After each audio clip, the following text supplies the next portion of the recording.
네, 코로나19 확산이 안정세를 유지하면서 정부가 오는 6일부터 생활 속 거리 두기로 전환을 하기로 했습니다. 물론 기본적인 방역 그리고 개인 위생 수칙은 변함없이 지켜야 한다고 강조를 했는데요. 두 분 전문가와 함께 관련 이슈 그리고 정치권 이슈까지 짚어보도록 하겠습니다. 최창렬 용인대 교수, 이기재 좋은도시연구소 대표 나오셨습니다. 안녕하세요. 안녕하세요. 네, 안녕하세요. 예, 45일간 유지해왔던 사회적 거리두기가 이제 생활 속 거리두기로 전환이 됐습니다. 그만큼 코로나19 그 확산세가 좀 안정세에 접어들었다 이렇게 평가할 수 있을 것 같은데 그동안의 정부의 방역 시스템 어떻게 평가를 하십니까? 그래서 시간이 꽤 됐죠. 1월 19일 날이니까 1월 20일 날 첫 확진자 나오고 2월 19일 날 31번 확진자 나온 다음에 상당히 많아졌잖아요. 폭증하고 아주 위기라고 많이 느꼈고 근데 이제 초기에는 대응이 좀 미흡했다. 중국발 유입을 차단하지 못했다. 이런 부분 가지고 이제 정치권의 공방도 있었고 이런 상황 속에서 상당히 위기 의식을 많이 느꼈는데 세계적인 어떤 확산세가 점점 급증하면서 오히려 우리나라는 좀 이제 안정세를 찾아갔습니다. 그래서 지금 오늘도 보니까 확진자 13명인데 해외 유입이 10명이고 3명이 국내에 이제 확진인데 3명은 또 대구이래요. 그러니까 지금 한 2주간 정도가 10명 내외로 계속 확진자가 있으니까 생활 속 거리두기로 이제 내일 모레 연휴 끝나고 6일부터 바뀌는 거니까 조금 이제 뭐 아직은 안심이란 말은 뭐 절대 할 수 없다 하더라도요. 조금 이제 생활 속 거리두기를 하면서 이제 방역 수칙을 잘 지켜나가면 뭔가 극복할 수 있지 않을까라는 뭐 그런 느낌은 기대는 된다고 할 수 있습니다. 예, 지금 아직까지 그래도 안심할 단계는 아니다라는 걸 강조를 해주셨는데 생활 방역으로 전환하기로 한 결정 어떻게 보십니까? 네, 아주 뭐 긍정적으로 보고 있습니다. 우선은 사실 이게 전 세계적으로 볼 때 이렇게 봉쇄 정책이 아니라 통제하고 관리하는 수준만으로 이렇게 코로나19를 잡은 나라가 없잖아요. 그래서 세계적으로 사실 그 굉장히 인정을 받고 있는 거고, 그다음에 사회적 거리두기에 대한 목표가 거의 실현이 된 거거든요. 사회적 거리두기의 목표가 결국 이제 일일 신규 환자 50명 이하, 그다음에 감염 그 확인이 안 되는 환자의 5% 이하를 이제 묶으려고 했던 것이고, 그것이 성공적으로 함에 따라 이제 생활 속 방역으로 이제 전개가 되는데, 일단 안심할 단계가 아닙니다만 국민들 스스로가 이미 상당한 경각을 갖고 있기 때문에 잘 준수할 거라고 보고, 다만 우리가 이렇게 전개되면서도 역시 또 사망자는 많이 생겼지 않습니까? 250명의 사망자가 생겼고, 이거는 이제 메르스 때 39명에 비해서 굉장히 많은 숫자입니다. 우리가 국가가 국민의 생명을 중시하는 게 가장 기본이라고 볼 때 이런 250명의 사망자에 대한 부분, 이 부분도 놓치지 않고 잘 챙겨가야 될 거라고 생각합니다. 예, 자 정부가 코로나19 방역을 잘 했다 이런 평가 덕분일까요? 문재인 대통령의 국정 운영 지지도가 지금 60%를 넘어섰습니다. 그래픽 함께 보시죠. 갤럽 기준으로요, 대통령 지지율이 60% 중반을 기록한 게 그러니까 재작년 평양 남북 정상회담 때 만에 이제 18개월 만에 그 수준으로 지금 올라선 건데 이걸 어떻게 불러야 될까요? 코로나의 역설이라고 불러야 될까요? 그러니까 지금 이 지지도가 집권 4년 차인데 역대 거의 최대로 높은 것 같아요. 과거 정권들에 비해서. 이번 뭐 선거 결과도 이제 이것과 부합하는 거 아니겠어요? 집권 3년 차, 4년 차의 선거는 이제 대체로 정권 평가론, 중간 평가로 가는데 뭐 결과는 뭐 굳이 얘기하지 않아도 다 아시는 거고 그런 것과 연계되는 것 같아요. 지금 코로나19에 대한 대응, 긍정적인 평가 이런 부분들이 많이 있고 정부에 대한 신뢰 같은 것들이 바탕이 되고 있는 것 같습니다. 어쨌든 정부를 믿으면은 정부 정책을 따라주면은 뭔가 우리가 해낼 수 있다라는 그런 자신감 같은 거 그런 것들이 반영되어 있는 것 같아요. 경제가 대단히 어렵기 때문에 되게 경제가 어려우면은 지지율이 좀 안 좋게 나오잖아요. 근데 이 경제가 어려운 게 사실은 정부의 정책의 잘못이라고 하기에는 좀 여러 가지 상황이 너무 많이 복잡하고 혼재돼 있단 말이죠. 그런 부분들 때문에 지지도가 높게 유지되는 것 같아요. 이번 게 선거 직후이기도 하고 총선입니다만 민주당 지지도도 굉장히 높아요 지금. 통합당 지지도는 상대적으로 대단히 낮고 이런 부분들은 어쨌든 코로나19와 무관하게 설명할 수는 없을 것 같긴 한데 정부의 전반적인 신뢰가 많이 증대됐다 이렇게 볼 수 있을 것 같습니다. 이제 일주일 뒤면 오는 10일이죠. 문재인 대통령이 취임한 지 3주년이 됩니다. 말씀하셨듯이 이제는 경제 위기를 어떻게 극복해내느냐가 이 지지율을 유지하는 데 있어서의 관건일 것 같습니다.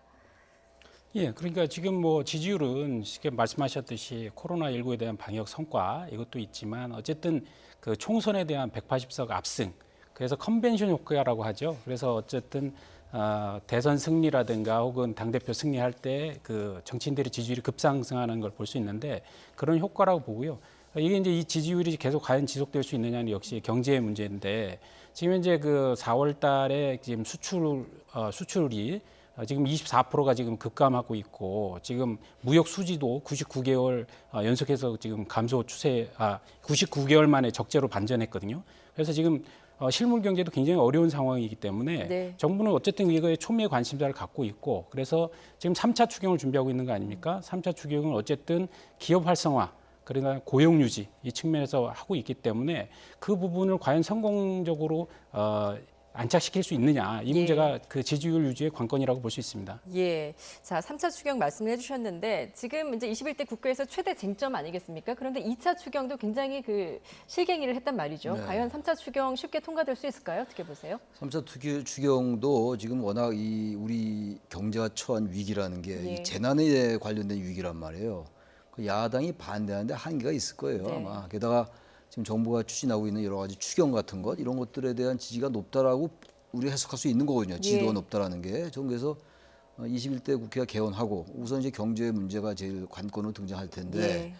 IMF 때 위기보다 훨씬 심각한 위기거든요. IMF 때는 우리나라라든지 태국이라든지 러시아 이런 나라들이 주로 이제 위기였고 세계적인 경제는 좋았어요.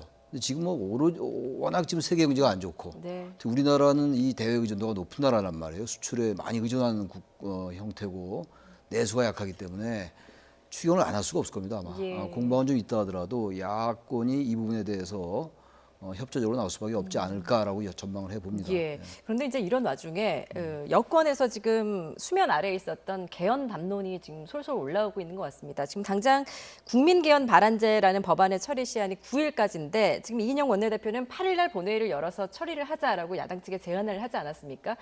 처리 전망은 지금 불투명해 보이는데 어떻게 보세요? 처리되기 어렵겠죠. 예. 우선 개헌선 자체가 안 되고 의석수가 180석이라는 건 이제 21대부터 적용되는 거니까 또 하나 이 국민 발안제라는 게 이제 직접 민주주의적인 요소란 말이에요. 예. 국민 투표, 국민 발안, 국민 소환 이런 게 이제 직접 민주주의적인 이런 요소인데 일단 이제 발의했으니까 2달 내로 표결을 해야 되는 거예요. 국회 제적의 3분의 2의 찬성으로 통과되면 또 국민 투표를 거쳐야 되는 것인데 예. 국민 발안에 대한 뭐 찬반을 떠나서 이게 어떤 국민적인 공론화 작업은 뭐 대단히 안 돼 있는 거란 말이죠. 선거가 있었고 정부에서 너무 이건 하나의 절차의 문제긴 합니다만 20대 국회 거의 다 됐잖아요. 5월 네. 29일까지가 임기란 말이죠. 이걸 너무 여건이 무리하게 추진하는 듯한 인상을 보이지 않을 거예요. 아마 지금 예. 이인영 원내대표도 굳이 개헌 가지고 국정 동력을 수진하지 않겠다라는 얘기를 했어요. 예. 뭐 당연한 상식이라고 보고 개헌 문제는 저는 이번 국회에 거의 처리되지 않을 거라고 생각을 하고 아마 예. 여권도 그런 인식에 공감하고 있을 것 같기도 합니다. 예, 뭐 이인영 원내대표도 이제 본격적인 개헌 담론을 꺼낸 건 아니다라고 선을 그럼요. 긋기도 했었죠.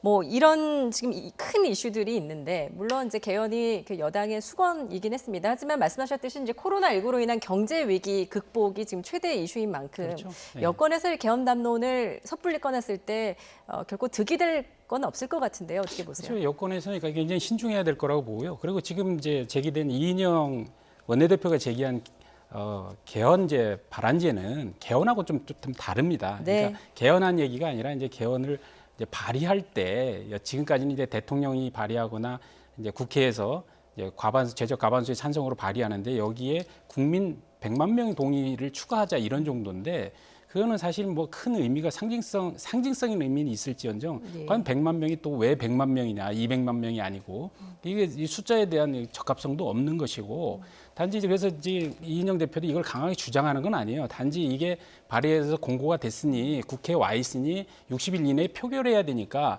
표결을 하자.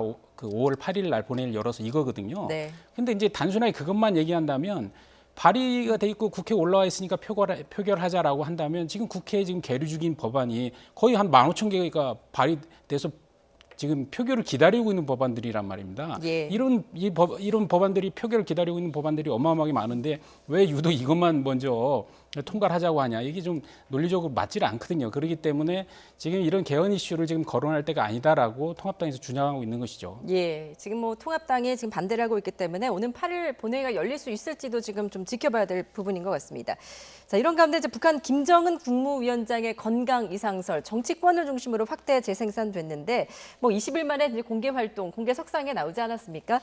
그런데 이제 정치인들이 정부의 분석을 믿지 않는 상황. 뭐 통일부나 정부 당국에서는 그동안 그동안 특이 동향이 없다라는 일관된 자세를 유지해 왔거든요. 이런 상황에 대해서 좀 어떻게 보십니까? 북한이라는 나라가 워낙 폐쇄적인 사회이기 때문에 알 수가 없잖아요. 예. 우리가 흔히 말하는 휴민트라는 것, 사람들 인적 네트워크를 통해서 아는 거, 이게 가장 이제 정확하다는 건데 휴민트는 우리가 훨씬 압도적이에요, 미국보다. 근데 어쨌든 우리 정부의 입장은 특이 동향이 없다는 입장을 계속 보여왔단 말이에요. 청와대도 네. 그렇고 통일부도 그렇고. 근데 이 야권의 이번 당선자들 중심으로 해가지고 뭐 태영호, 지성호 두 분이죠, 또 당선인이. 이들을 중심으로 해가지고 이 얘기가 많이 나왔던 것 같고, 그리고 보니까 이제 언론을 통해서도 나왔고, 미국의 CNN에서도 이제 이 얘기가 나왔던 거 아니에요? CNN에 이제 인터뷰를 하면서 태영호 당선인이. 근데 어쨌든 이건 모르니까 개인적으로 이런 얘기를 할 수가 있죠. 하나의 추측이니까. 전 나는 이 추측이 틀렸다 맞았다의 문제가 아니고 정부가 계속 특이 동향이 없다고 발표를 하면 그걸 일단 따른 수밖에 없어요. 네. 정확한 근거나 팩트가 없는 거 아닙니까? 그럼 태영호 당선인과 지성호 당선인이 나름의 뭐 첩보선을 갖고 있을 수가 있겠죠. 탈북했던 분들이니까. 예. 그렇다 하더라도 그거를 그렇게 과도하게 얘기하는 게 맞는 것이었는지. 단순하게 급변설, 이변설 같은 건 제기할 수 있는데 예. 특히 지성호 당선인 같은 경우는 바로 이제 이 김정은 위원장이 활동을 재개하기 바로 전날인가요? 예. 99% 사망설 이런 예. 것들은 꼭 그러한 것들 바라는 것처럼 비친단 말이에요. 저는 그래서 여기서 문제가 될 수 있는 거는 이분들이 행여나 탈북인 출신 정치인이라는 어떤 정체성 같은 것들을 과도하게 의식한다면 네. 21대 국회에 이제 국회의원으로 활동을 할 텐데 무리수를 범할 수가 있다는 것이고 특히 통합당도 탈북인이라고 너무 내세울 필요가 없을 것 같아요. 대한민국 국회의원이에요 이제. 예. 지나치게 이거 자신의 정치적 입지라든지 이런 것들과 과도하게 연결시키지 말길 좀 바라고 또 하나가 이 급변설과 위기설이라는 게 남북 간 경색으로 연결될 수 있는 거예요. 남북 관계, 북미 관계도 그렇고 대단히 예민한 문제거든요. 예. 김정은 위원장의 이 신변이라는 건 뭐 모든 나라의 그 지도자가 다 그렇겠습니다만 예. 대단히 중요한 거 아니에요. 안보 문제가 직결되는 것이기 때문에 이게 행여나 그러지 않겠습니다만 냉전 논리나 과거의 안보 이데올로기 이런 자꾸 기대어서 뭔가 정치적인 주도권을 잡으려 한다면 저희 뭐 추정입니다만 뭐 그럴 수 있다라 하나의 가능성을 제기하는 건데 대단히 잘못된 생각이다라는 말씀을 반드시 드리고 싶습니다. 예, 지금 이제 공교롭게도 그 태영호, 지성호 당선인은 모두 야당 측 당선인이기 때문에 지금 민주당도 사과를 지금 요구를 하고 나섰습니다. 그런데 이제 이 두 당선인 같은 경우에는 김 위원장의 그 공식 활동 모습을 보고 난 뒤에도 아직 속단하지 말자 또 이런 또 다른 의혹을 또 제기를 했거든요. 이런 자세에 대해서는 좀 어떻게 평가를 하십니까?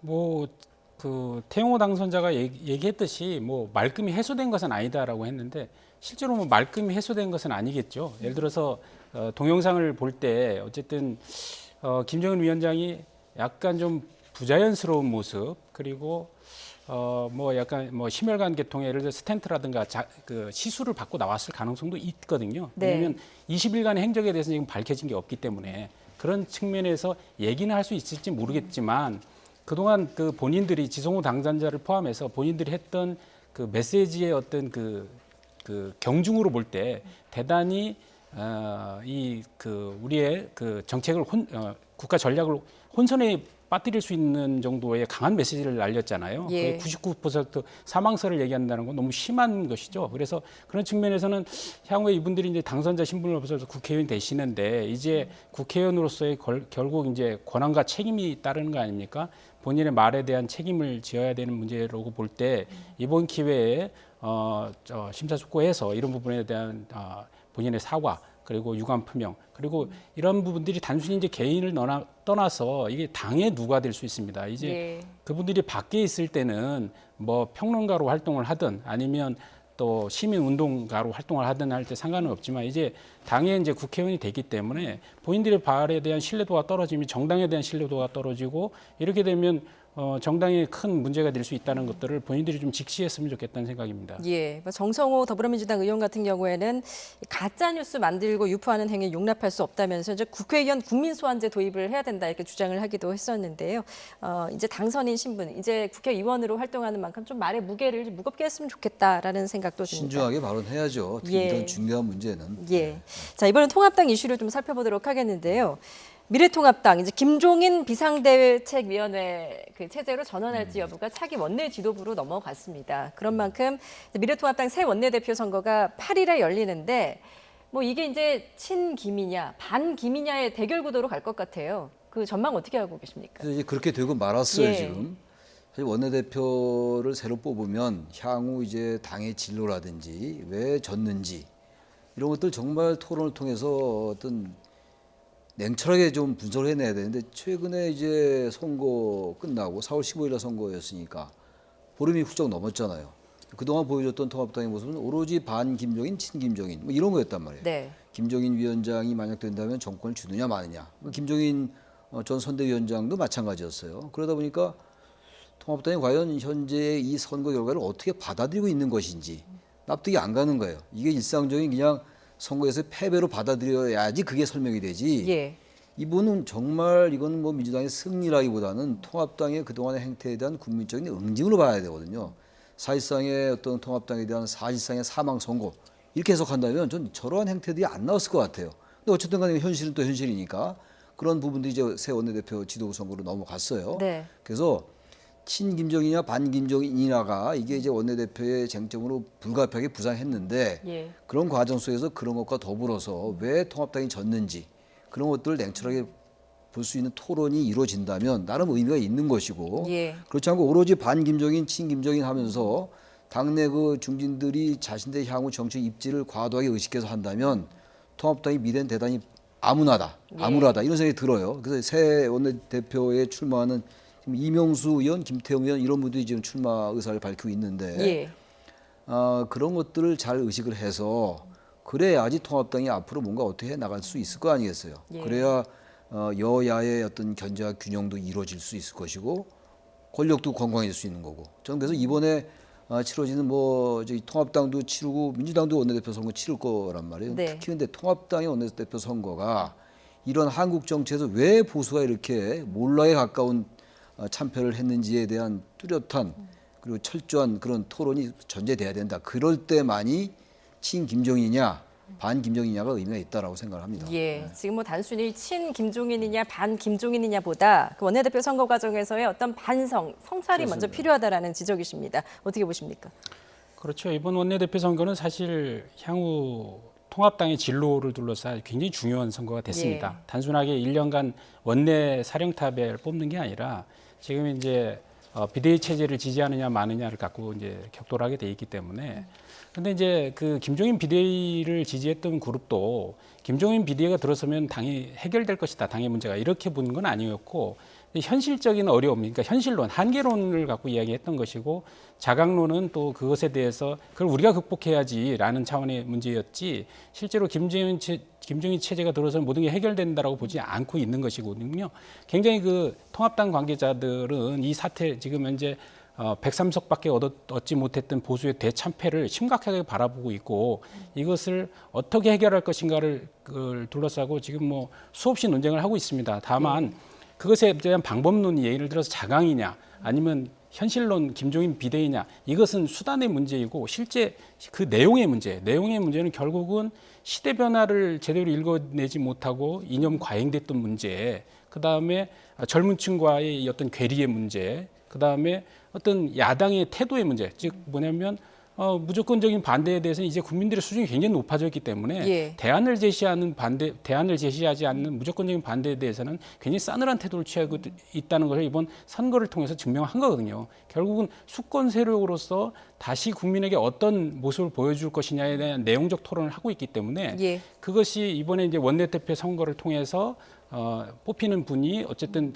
당의 지도 체제를 선택하게 되고 그 당의 지도 체제에서 상당한 시간을 갖고 어떤 토론과 논쟁을 통해서 당의 노선을 정해야 될 문제가 직면해 있다고 봅니다. 예, 자 미래통합당의 새 원내대표 선거 8일 이제 닷새 앞으로 다가왔는데요. 어떻게 좀 결론이 날지도 지켜보겠습니다. 민주당 같은 경우에는 이제 내일부터 비례정당인 더불어시민당과의 이제 합당 절차에 돌입을 하는데 지금 미래한국당 같은 경우에는 뭐 이렇다 할 움직임이 없습니다. 물론 180석 슈퍼 여당을 견제하기 위해서는 독자 노선을 선택할 가능성도 있는데 어떻게 보십니까? 꼼수와 실리 사이에서 어떤 길을 좀 선택할 거라고 보십니까? 비례정당에 대한 비판이 뭐 많았잖아요. 여당에 대한 비판도 많았고 야당에 대한 비판도 많았고 어쨌든 뭐 이루어졌어요. 선거는 끝났는데 이걸 다시 교섭단체를 이른바 위성 교섭단체 이렇게 하면 안 됩니다. 아무리 정치라는 게 현실이라 하더라도 현실과 이상의 어느 정도 접점을 찾아가는 게 정치인데 합당하는 게 맞죠. 국민들이 그렇게 약속했던 거 아닙니까? 예. 그래서 이걸 다시 또 교섭단체 지금 현재 미래한국당 같은 경우는 한 석만 더 늘어나면 교섭단체가 되는 거예요. 19석을 얻었기 때문에. 예. 교섭단체가 되면은 원내 모든 협상과 교섭 이런 것들이 교섭단체 위주로 이루어지잖아요. 상당히 유리하겠죠. 같은 색깔, 뭐 같은 이제 뜻을 가진 정당이 하나 더 생기는 거니까. 그렇다 하더라도 이 부분이야말로 아까 그 얘기와 연결되는 얘기예요. 지나치게 과거의 정치 문법에 사로잡히면 절대로 안 돼요. 지금 보수는 일상적인 정치 문법, 일상적인 정치 패러다임으로만 이 사태를 보려 한다면 2년 후 선거 대단히 어렵다는 거예요. 예. 이럴 때 하나하나 이슈가 제기될 때마다 국민의 민심이 무엇인가 정확히 보면 돼요. 그럼 보수다 진보다 뭐 이걸 의식할 것이 아니고 국민들은 다 바라보고 있는 거 아니에요.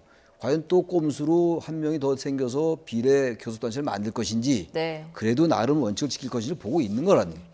국민들은 절대로 잊지를 않아요. 이번 결과 봤잖아요. 선거 결과. 예. 그렇게 민주당이 압승할 줄 누가 알았어요? 그만큼 그동안 통합당이 보여줬던 대단히 냉전적인 자세, 수구적인 자세 같은 거, 좌파 프레임 이런 것들을 심판한 거거든요. 이럴 때 딱딱 보여주는 거예요. 예. 딱 원칙을 지키고 우리 원래 약속대로 합당하다 이렇게 된다면 앞날이 보이는 것이고 여전히 그 알량한 정치공학에 파묻히고 매몰돼서 그 알량한 제1야당의 기득권에 매몰된다면 다음 선거 결과도 보나마나다. 제가 좀 가혹한 말씀 드리지 않을 수가 없습니다. 예, 어쨌든 합당하지 않고 국민한테 약속한 대로 합당을 하지 않고 별도의 교섭단체를 꾸리면 다음에 국민이 심판할 것이다라고 해주셨습니다. 예, 그렇다고 보죠. 왜냐면은 뭐 더불어민주당은 아마 시민당하고 합당할 거라고 봅니다.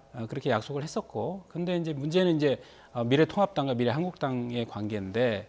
미래한국당은 어차피 19석을 했기 때문에 무소속 당선자, 보수적인 무소속 당선자 한 명 해서 20명의 이제 교섭단체를 하면은 그 현재 180석의 거대 여당을 견제할 수 있지 않지 않겠냐 이런 예. 생각을 갖고 있는데 실제로 제가 개인적으로 볼 때는 이거는 굉장히 그 단견이라고 생각합니다. 짧게 보고 작은 이익에 그 머물면 크게 볼 수가 없거든요. 예를 들어서 당장 뭐 20석의 이제 교섭단체가 하나 더 생기면 예를 들면 그 상임위원장 배분 문제라든가 국회 예산 배분에서 이익을 가져옵니다. 근데 그건 작은 이익이라는 거죠. 결국 국민이 바라보는 거는 보수 정당이 어떻게 새롭게 국민들에게 다가갈 것이냐 이의 문제이기 때문에 이게 당초에 약속했던 거와 달리 단순히 이제 민주당을 좀 압박하겠다고 두 개의 정당을 유지한다? 그러면 그 두 개의 정당에 대해서 국민들이 바라볼 때는 여전히 똑같은 보수 정당으로 바라보고 있거든요. 그래서 그런 점에서는 빨리 통합을 해서 새롭게 태어나는 부분에 대해서 집중해야 된다. 이게 예. 결국 민주당을 두 개의 교섭단체가 압박한다고 국민의 마음을 얻을 수 있는 게 아니다. 이런 점을 좀 분명히 알아야 될 것 같습니다. 예.